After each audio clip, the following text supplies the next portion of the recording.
እሺ እንዴት ቆያችሁ? እንዴት አላችሁ? ዛሬ ለጀማሪ ትሬደሮች እጅግ ወሳኝ የሆነውን ሪል አካውንት ይሻላል ወይስ ፈንድ የሚለውን ለማብራራት ከኔ እይታ አንፃር ለማብራራት እሞክራለሁ። ቪዲዮውን እስከ መጨረሻው ተከታተሉት። እንደኔ እይታ ፈንድ ለጀማሪዎች ለጀማሪ ትሬደር ፈንድ አካውንት የተሻለ ብቻ ሳይሆን ብቸኛ አማራጭ ነው ብዬ አምናለሁ። ለምን እንደሆነ 5 ዋና ዋና ነጥቦችን አነሳለሁ። ወደ ነጥቦቹ ሄዳለሁ ማለት ነው። እሺ የመጀመሪያው ከምን አንፃር ነው? ከካፒታል አንፃር፣ የካፒታል መጠን ወይም ዘ ፓወር ኦፍ ሌቨሬጅ ማለት ነው። ለምሳሌ 100 ወይም $200 ሪል አካውንት ላይ ዲፖዚት ብታደርግ በቀን 1% ብታተርፍ ወይም ጌን ብታደርግ $1 ወይም ስንት ይሆናል? $2 ብቻ ነው 1% ብትሰራ ማለት ነው። ይሄ ነገር ለበቂ ነው ብለህ ስለማታስብ እንትን ስለማትል ለግሪዲነት ትጋለጣለህ፣ በጣም ትጋለጣለህ። በተለይ ጀማሪ ሆነ $1 ሰርተህ ጌን አድርገህ ነው አይመጣውም ማለት ነው። በፈንድ ግን በትንሽ ክፍያ 5000 ወይም የ10000 አካውንት ማግኘት ትችላለህ። $10000 ወይም የ5000 አካውንት ማግኘት ትችላለህ። 1% ትርፍ ብትሰራ $100 ይሆናል። ይህ ደግሞ ትርጉም ያለው ለውጥ ያመጣል። ላይፍ ላይ ለውጥ አለው። በቃ ለውጥ ያመጣል። $100 አሁን ስንት እንደሚመነዘር መቼም ሁላችሁም ታውቃላችሁ ትሬደር ከሆናችሁ። ከስነ ልቦና አንፃር ደግሞ ብናየው ከሪስክ ማኔጅመንት አንፃር በሪል አካውንት የራስን የቤት ኪራይ፣ የምግብ whatever ሪስክ የምታደርገው የቤት ኪራይ የምትኖርበት ነው ሪል አካውንት ላይ ሲሆን ገብተዋል። የምግብ የምናምን ነው ሪስክ የምታደርገው። ይሄ ደግሞ ለምን ያጋልጣል? ኢሞሽናል ሆነ ትሬድ እንድታረግ ያጋልጣል።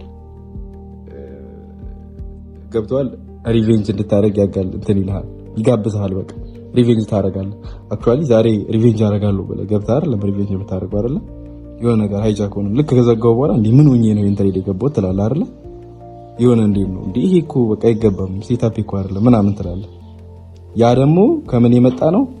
ኢሞሽናል ከመሆን የመጣ ነው። ወይ ሃይጃክ ትደረጋለህ። በቃ ፈልገው አይደለም ግን ሃይጃክ ትደረጋለህ። ምክንያቱም የቤት ኪራይ አለ፣ የምግብ አለ፣ ምናምን አለ ማለት ነው። ስለዚህ ከዛ አንፃር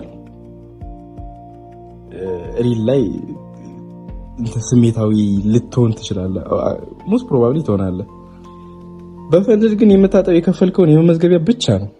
ገብቷል ብሎ ቢሆን የምታጣው ምንድነው? እሱ የከፈልከው ወይም ቻሌንጁን የገዛህበት ትንሽዬ ፊ ማለት ነው። ስለዚህ እሱን ብቻ ስለሆነ የምታጣው ህጉን አክብረህ እንድትሰራ ፕሮፌሽናል እንድትሆን በቃ እንትን ይልሃል፣ ያስገድድሃል። ምክንያቱም የምታጣው ነገር የለም። ሪስክ የምታደርገው የምንድነው? የድርጅቱን ነው። ያንተ ገንዘብ አይደለም ማለት ነው ሪስክ እያደረክ ያለው።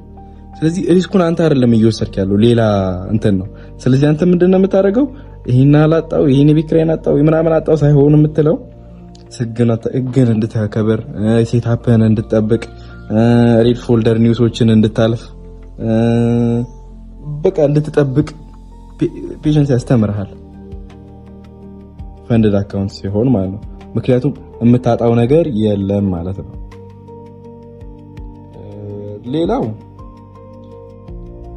ሌላው በጣም ጠቃሚው እንትን ነው ብዬ የማስበው ከፈንድ ከፕሮፊርሞች አንፃር የራሳቸው ዴሊ ሎስ እና ማክሲመም ሎስ ህግ አላቸው። ይሄ ምንድነው? ዴሊ ሎስ ማለት ዴሊ ሎስ ሊሚት አለ የሚፈቀድልህ፣ መክሰር የምትፈቀድልህ የሆነ $1 አለ። እንደ አካውንቱ መጠን ይለያያል። ለምሳሌ 5% ሊሆን ይችላል፣ 3% ሊሆን ይችላል። ብቻ ይፈቀድልሃል። የሆነ እስከዚህ ብቻ ነው መክሰር የምትችለው ትባላለህ። ያ ነገር ምንድነው እሱ የሚያደርግህ? ሪስክ አታረግም። በቃ ሪስክ ማኔጅ ታረጋለህ። ምክንያቱም ዛሬ ማክሲመም ሎስ አለ፣ እሱን እንዳታልፍ በቃ ዛሬ መክሰር የምችለው እቺን ብቻ ነው ብለህ ትሬድ ትወስዳለህ። ሜቢ 2 ሎስ ካጋጠመ ምናምን ኮምፒውተር እንድትዘጋ ያስገድድሃል። በቃ ምክንያቱም ማክሲመም ዴይሊ ሎስ አለ። ዴይሊ ድሮ ዳውን ውስጥ ከገባ በሽም በዴሊ ድሮዳውን ታፈነዳለህ ብዬ አላስብም። የትኛውም ትሬደር ነኝ ብሎ የሚያስብ ሰው ማለት ነው። ሌላው ደግሞ ማክሲመም ሎስ ህግ አላቸው። ማክሲመም ማለት በቃ መክሰር የሚፈቀድልህ እንዳጠቃላይ ማለት ነው።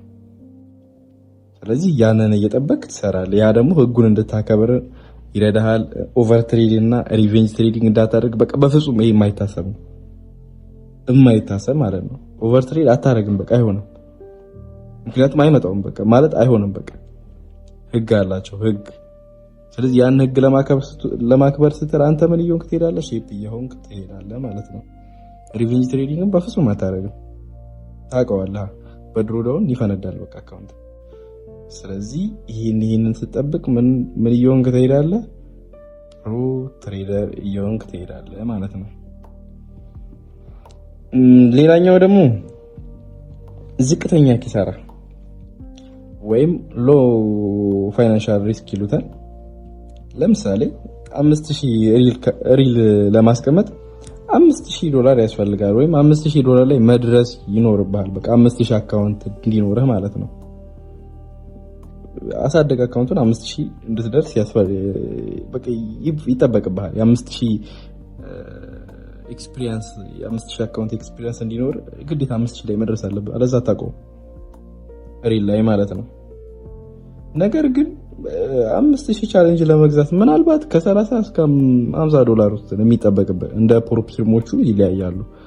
ለምሳሌ ማቨን፣ ፈንደድ ኔክስት፣ አልፋ ካፒታል ምናምን እንደነሱ እንደ ዋጋቸው ይለያያል። እንደነሱ በቃ ከ35 እስከ $50 ነው በቃ ያለው። ለምሳሌ $5000 ለመግዛት ማለት ነው። እና የትኛው ይሻላል ስታስበው አንተ ራሱ 5000 ለመድረስ በቃ አመታት ይፈጅብሃል። በቃ ገብቷል። ሌላኛው ደግሞ የማደግ እድል ወይም ስካልፒንግ ፕላን ይባላል። ይሄ ምንድነው? ጥሩ እየሰራ ስትሄድ ፕሮፊርሞች አካውንትን ያሳድጉልሃል። በቃ ጥሩ እየሰራ ያድጋል። በቃ ፕሮፊርም አካውንት ያድጋል። በቃ በጣም ነው የሚያድገው። ምክንያቱም 200,000 ምናምን ትደርሳለህ በትንሽ ጊዜ ውስጥ ማለት ነው። በራስ ገንዘብ ግን አካውንትን ለማሳደግ አመታት ሊወስድብህ ይችላል ወንድሜ። አመታት ይፈጅብሃል። እና ከዚህ አንፃር ፈንድ ኔክስት ማን ነው? ከዚህ አንፃር ፕሮፊርም አካውንት ሞር የተሻለ ነው ማለት ነው። ይህ ስል ደግሞ ፈንድ አካውንት አልጋ ባልጋ አይደለም። ቻሌንጅ መኖሩ ህግ ማክበር ግዴታ መሆኑን ማወቅ አለብን። በጣም ቀላል ነው እያልኩ አይደለም። ህጎቹም ግዴታ ናቸው። እና ደግሞ ለጀማሪ በቀጥታ ወደ ፈንድ ከመግባት በፊት በዴሞ ስትራቴጂ እርግጠኛ ሁን መስራቱን። አካውንት ማለት ስትራቴጂ ይሰራሉ የሚለውን ቴስት አድርግ። ይሄ ግዴታ ነው ስታክ እንድታደርግበት ማለት ነው።